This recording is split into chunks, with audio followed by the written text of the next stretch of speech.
അടിപൊളി ഒരു പാവയ്ക്ക മുളക് ഇടാം ഇന്ന്. ഇതിനായിട്ട് ഒരു കലയെടുത്ത് അതിലേക്ക് 4ആയി മുറിച്ച് പാവയ്ക്ക കനം കുറച്ച് അരിഞ്ഞെടുത്തതാണ്.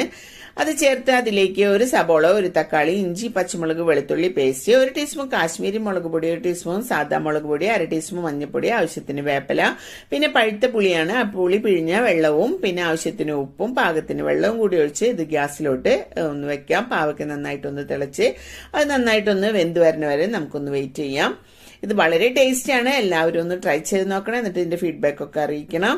ഇപ്പൊ നമ്മളുടെ പാവയ്ക്ക കറി ഇവിടെ നന്നായി തിളച്ച് വന്നിട്ടുണ്ട്. ആവശ്യത്തിനൊക്കെ ഇത് വറ്റി വന്നിട്ടുണ്ട്. ഇനി ഇതിലേക്ക് ചേർക്കുന്നത് ശർക്കരയാണ്.